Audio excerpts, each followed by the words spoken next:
नमस्कार दोस्तों, स्वागत है हमारे यूट्यूब चैनल एग्ज़ाम सिटी में। एडेड जूनियर शिक्षक भर्ती का पेपर हो चुका है।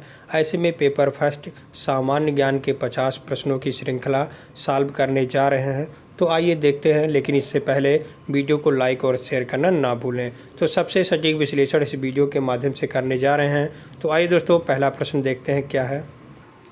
यहाँ पहला प्रश्न देखें तो यफ जिससे संबंधित है वो 216 है। उसके बाद यल किससे संबंधित है ये बताना है। तो जो यफ है वो उसका अंक 6 होता है, यल उसका अंक 12 होता है। तो यल का क्यूब किया गया है यहाँ पे, तो 216 हुआ। तो 12 का क्यूब करेंगे तो 1728 होगा। 12 का 3 बार गुणा करने पे 1728 आएगा, इसलिए हमारा राइट आंसर हो जाएगा 1728। अगला प्रश्न है, सांकेतिक भाषा में गंगा को 71 14 71 लिखा जाता है और सरजू को क्या लिखा जाएगा। गंगा को 71 14 यानी G7 होगा, A1 होगा, N 14 होगा। तो ऐसे S को क्या लिखेंगे, A को क्या लिखेंगे, R। तो S का जो अंक होता है वो 19 होता है, फिर A1 होता है, R 18 होता है। तो ऐसे J 10 होता है और U 20 होता है। तो इस हिसाब से क्या सही हो जाएगा आप लोग जान सकते हैं, ये हो जाएगा विकल्प नंबर 3। एक व्यक्ति 8 किलोमीटर पश्चिम दिशा में, ऐसे बना लीजिए। मान लीजिए ये उत्तर है तो ये दक्षिण हो गया, ये पूरब ये पश्चिम। 8 किलोमीटर इधर जाएगा, फिर 6 किलोमीटर इधर जाएगा और ऐसे बना देंगे। तो इसका और इसका वर्ग करके जोड़ लेंगे, 64 और 36, ये हो जाएगा 10। फिर वर्गमूल ले लेंगे, 100 का वर्गमूल 10, तो 10 इसका राइट आंसर हो जाएगा। 2:30 में घड़ी और घंटे के मिनट की सुई में कोण कितना है, तो ये हो जाएगा 105 अंश। प्रयागराज गंगा से संबंधित है, प्रयागराज में गंगा बहती है। तो अयोध्या में कौन सी नदी बहती है ये बताना है, सरयू नदी। भारत के किस राज्य में वन के अंतर्गत सबसे क्षेत्र अधिक है। तो मध्य प्रदेश में वनों का क्षेत्र सबसे अधिक पाया जाता है। आगे देखें प्रश्न नंबर 7, निम्नलिखित में से डेल्टा नहीं बनाती है। तो डेल्टा कौन सी नदी नहीं बनाती है, ताप्ती और नर्मदा नदी ये डेल्टा नहीं बनाती है। कैबिनेट मिशन भारत कब आया था। तो कैबिनेट मिशन 24 मार्च 1946 में आया था। भारत में उपराष्ट्रपति पदेन सभापति होता है, तो राज्यसभा का पदेन सभापति होता है। अब आइए देखते हैं अगला प्रश्न जो आपके सामने है। भारतीय संविधान के 11वीं अनुसूची में कुल कितने विषय हैं। तो भारतीय संविधान के 11वीं अनुसूची में कुल 29 विषय हैं। दूसरा प्रश्न देखते हैं 11वें नंबर का, जो मृदा जल के द्वारा वहन होती है वो क्या कहलाती है। यानी जो मृदा जल के साथ बहकर चली जाती है वो जलोढ़ मृदा कहलाती है। भोज्ययोम भाजक भक्षक के रूप में विभिन्न प्रजातियों का अनुक्रमित संबंध क्या कहलाता है, भोजन श्रृंखला कहलाता है।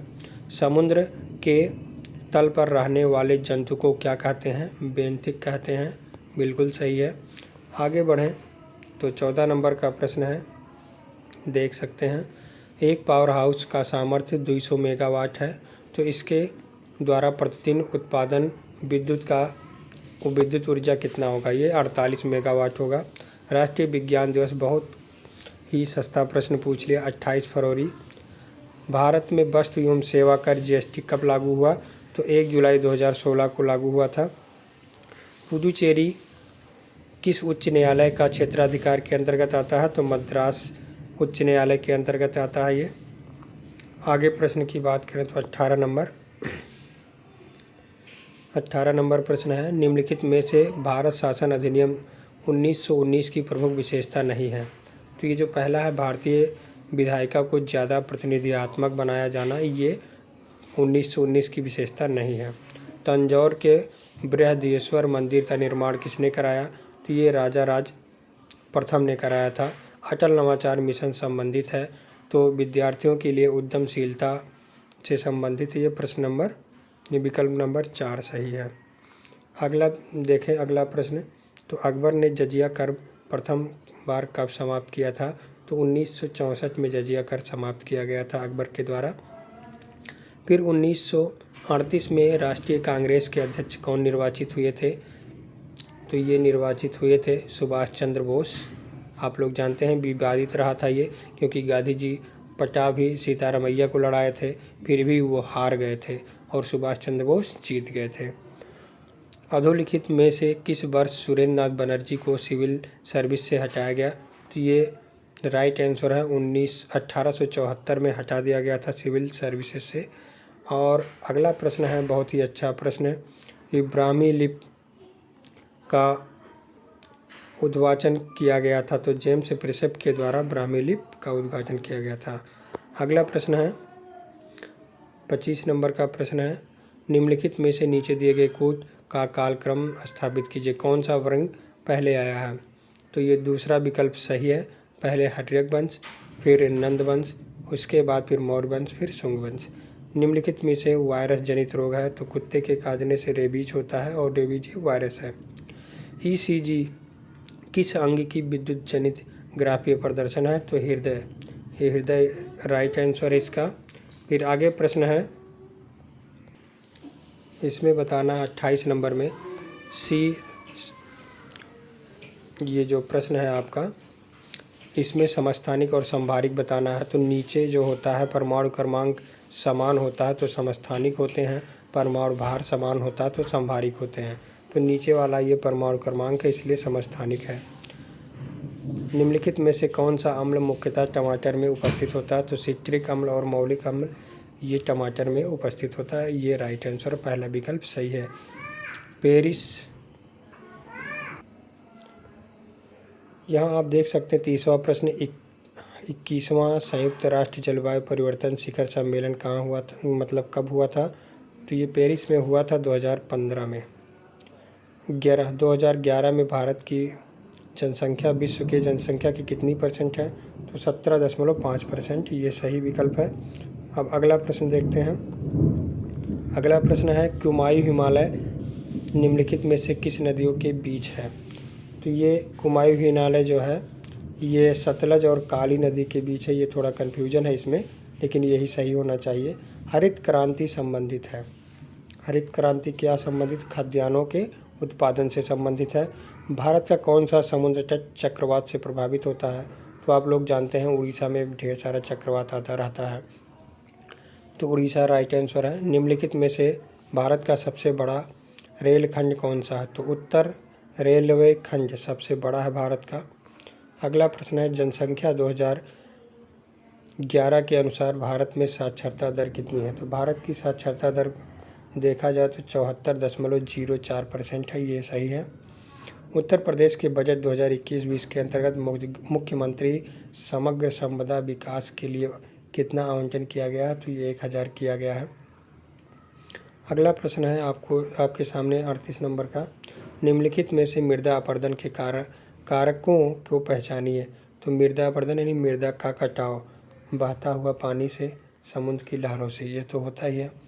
भूजल से थोड़ा कन्फ्यूजन में है, लेकिन ये अगर जो नॉर्मल प्रश्न देखा जाए तो तीनों सही होगा, लेकिन इसको डीप में जाया जाए तो ये ए और सी होना। ए और सी तो पक्का ही है, लेकिन भूजल में थोड़ा कन्फ्यूजन है।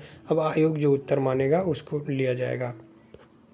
अगला प्रश्न देख लिया जाए, जैव विविधता आनुवांशिक विभिन्नताएं हैं। पृथ्वी पर उपस्थित सभी जैविक जातियां, जैविक समुदायों की विभिन्नताएं, पारिस्थितिक तंत्र की विभिन्नताएं, तो ये सभी होगा।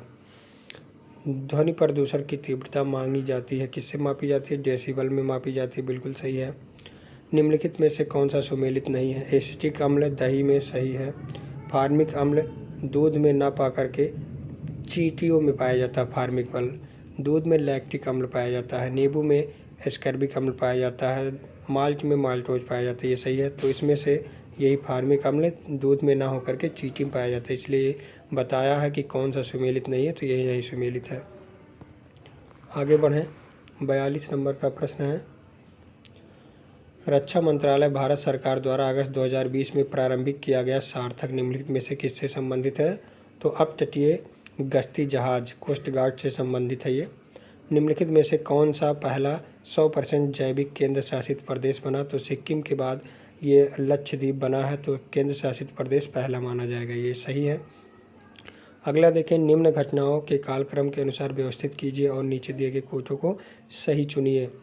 तो सबसे पहले क्या हुआ था? फिरोज शाह तुगलक मेहता की मृत्यु हुई थी 1915 में।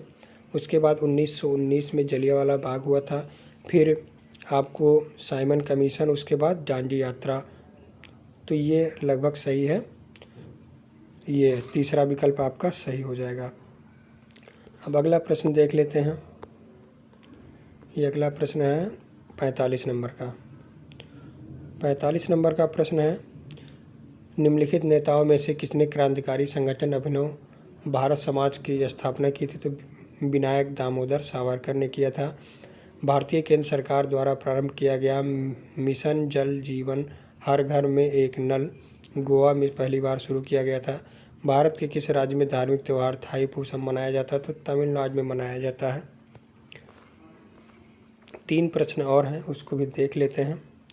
किसानों की आय बढ़ाने के लिए किस राज्य ने किसान कल्याण मिशन शुरू किया? तो उत्तर प्रदेश। वर्ष 2020 में बुकर पुरस्कार किस पुस्तक के लिए दिया गया? तो सगी बेन के लिए दिया गया है। हाल ही में भारत और अफगानिस्तान की सहमति से शाहतूत बांध किस नदी पर बनाया गया? तो ये कुनाल नदी होता है, कुनाल। यहाँ रा दिया हो, इससे पहला विकल्प यहाँ देखा जाए तो गलत ही है, क्योंकि कुनाल होता है, कुनाल नदी, लेकिन यहाँ दिया नहीं है, इसलिए ये गलत है। फिलहाल पहला ही विकल्प यहाँ लेना पड़ेगा आयोग को। तो ये थे 50 प्रश्न जिसका सही एनालिसिस किया गया। 1-2 प्रश्न में कन्फ्यूजन है, अब आयोग जो मानेगा वो सही रहेगा। यदि आपको वीडियो अच्छा लगा है तो वीडियो को शेयर करिए, उन दोस्तों के पास पहुंचाइए जिनको पेपर मिलान करना है। तो ज़्यादा जानकारी के लिए हमारे टेलीग्राम चैनल से जुड़ सकते हैं, लिंक आपको वीडियो के डिस्क्रिप्शन में मिल जाएगा। और दोस्तों, अभी तक हमारे यूट्यूब चैनल एग्जाम सिटी को सब्सक्राइब नहीं किया है तो प्लीज़ सब्सक्राइब कर लीजिए, साथ में बेल आइकन प्रेस कर लीजिए ताकि लेटेस्ट वीडियो के नोटिफिकेशन आप सबको मिलते रहे। बहुत बहुत धन्यवाद वीडियो देखने के लिए।